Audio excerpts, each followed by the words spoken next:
أعوذ بالله من الشيطان الرجيم. بسم الله الرحمن الرحيم.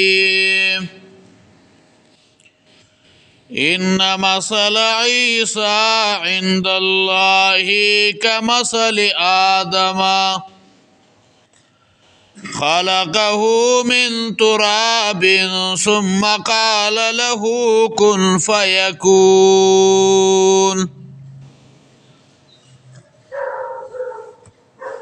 دا د سورت آل عمران یو کم شپیتمو نمبر آیت مبارکہ تلاوت شو. ان مثل عیسی یقینا مثال د عیسی علیہ السلام عند الله پنزد الله کمثل آدم پشان د مثال د آدم علیہ السلام دے خلقه من تراب پیدا کړو هغه د خاورنا ثم قال له بيولغتا كن شاء انسان فيكون واغشو.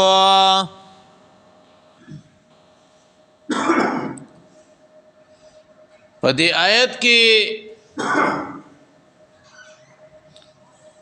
جواب د سوال او تشبیه د غریب دا د اغرب سره او رد د شرک ده.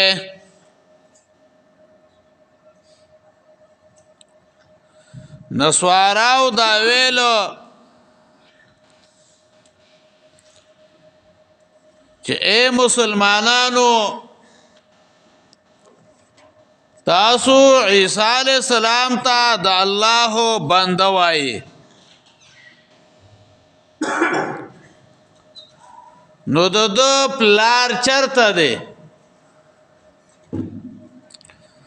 بنده خودی ته ویا چې د پلار نه پیدا وی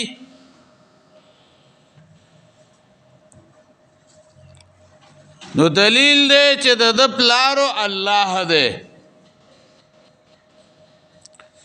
الله رب العزت د دوی دا دعوا غیر رد کړله چې کستاسو دا خبره صحیح وي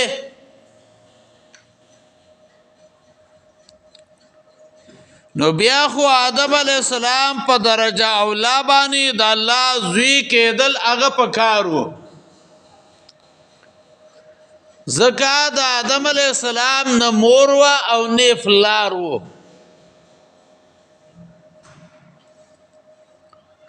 بلکې د خاورې نه پیدا کړي وو. الله رب العزت عیسی علیہ السلام بغیر د پلار نه او آدم علیہ السلام بغیر د پلار او د مور نه دای پیدا کړو او حوا بی بی دای د سلینا پیدا کړه او الله رب العزت د خپل قدرت هغه اظهار وکړ. ډیر سيزونه هغه بغیر د مور او پلار نه پیدا دي لکه بعض حیوانات د خاورونه بعضی سيزونه د ګرمۍ او د یخنۍ نه نو د دې سيزونو د اولوهیت دلیل نه یو چې څوک بغیر د پلان نه پیدا شي نو هغه به الٰه وي.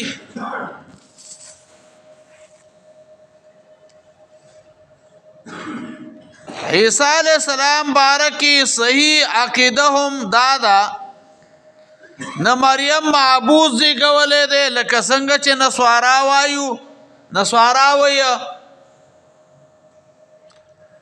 او نو دا غي سره یوسف النجار بدکاری کړی دا لکه یهودیانو پاغي باندې بدنامه لګیا. الحق من ربک، دا حق دې د طرفه د رب ستا. فلا تکن من الممترین، مکیګه تو د شک کوونکو نه.